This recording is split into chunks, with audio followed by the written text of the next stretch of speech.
Biscuit বিস্কুটের দুনিয়ায় একচেটিয়া রাজ করে চলেছে।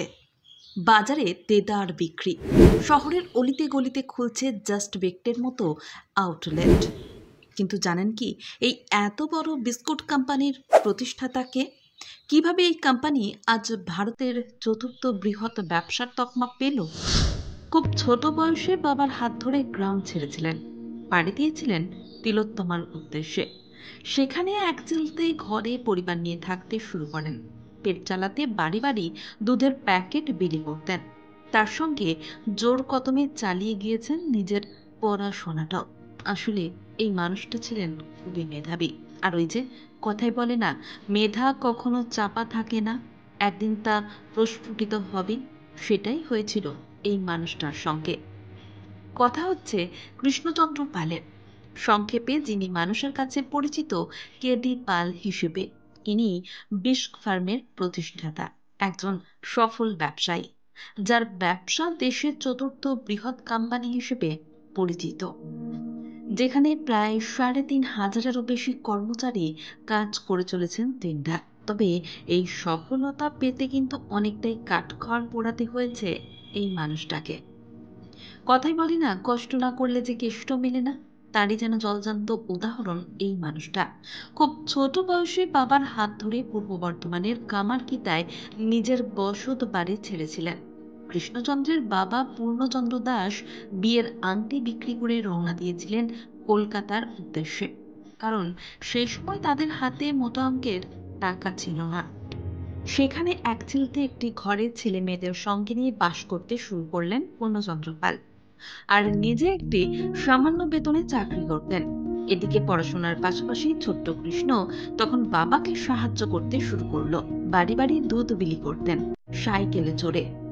যা আয় হতো তা বাবার হাতে তুলে দিতেন দিনের শেষে। পাশাপাশি জোর কদমে চলতো পড়াশোনাটাও। কৃষ্ণদাস ছিলেন খুবই মেধাবী একজন মানুষ। আইন নিয়ে পড়াশোনা করেছিলেন, পরবর্তীতে ওকালতিও করেন, কিন্তু মন ছিল সেই ব্যবসার দিকে। তাই তো ধীরে ধীরে নানান চড়াই উতরাই পেরিয়ে খুলে ফেলেন শেষমেশ বিস্ক ফার্ম বিস্কুট কোম্পানি। ২০০০ সালে প্রতিষ্ঠিত এই বাঙালি কোম্পানি আজ সারা ভারতে অত্যন্ত জনপ্রিয়। দেশের বিভিন্ন প্রান্তে অনেক কারখানা রয়েছে এই কোম্পানির। এখানে আপনাদের জানিয়ে রাখি, জাস্ট বেকটের যে আউটলেটগুলি আপনারা দেখতে পান, সেটা কিন্তু এই বিস্ক ফার্ম কোম্পানিরই, যেখানে বসে চা ও কফির সঙ্গে বিস্কুট, কুকিজ, স্যান্ডউইচ, কেক সহ নানান ধরনের খাদ্য সামগ্রী পাওয়া যায়। বর্তমানে কেডি পালের পুত্র অর্পণ পাল কোম্পানির জয়েন্ট ডিরেক্টর। পশ্চিমবঙ্গের পাশাপাশি গোটা পূর্ব ও উত্তর পূর্ব ভারতে ছড়িয়ে পড়েছে বিস্ক ফার্মের ব্যাপ্তি। দক্ষিণ মধ্য ও উত্তর ভারতেও ক্রমেই জায়গা করে নিচ্ছে এই কোম্পানির সামগ্রী। দেশের আনাচে কানাচে ছড়িয়ে পড়ার লক্ষ্য নিয়ে এখন এগোচ্ছে বিস্ক ফার্ম। শুনলে অবাক হবেন, পূর্ব ভারতের বাণিজ্যের ১৫% বাজার ধরে রেখেছে এই কোম্পানি একাই। এদের ১২০০ কোটির কাছাকাছি ব্যবসা। এই ব্র্যান্ডের the top, googly, spicy, just ginger, bourbon, cheese, প্রিম বাজারে বেশ জনপ্রিয়। তবে সাফল্য মাটির গন্ধ ভোলাতে পারেনি কৃষ্ণদাস পালকে।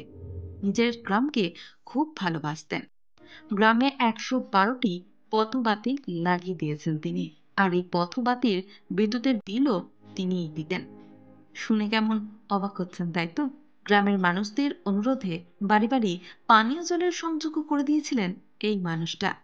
লোহার রডের খাঁচা করে গ্রামে ৯৫% রাস্তা কংক্রিট করে দিয়েছেন, প্রাথমিক বিদ্যালয়ের সংস্কার করে দিয়েছেন, শ্মশান ঘাট তৈরি করে দিয়েছেন, করেছেন দাতব্য চিকিৎসালয়, কম্পিউটার শিক্ষা, সেবা প্রতিষ্ঠানের মতো একাধিক প্রকল্প মানুষের জন্য চালু করে গিয়েছেন এই মানুষটা।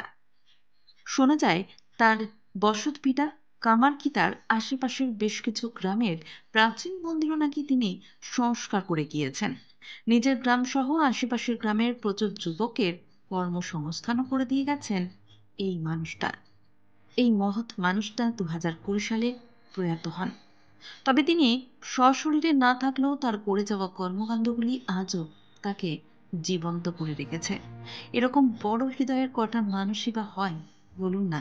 কেডি পালের মতো লড়াকু ব্যক্তিত্বকে এবং মাটির সঙ্গে মিশে থাকা মানুষটাকে স্যালুট তো জানাতেই হয়।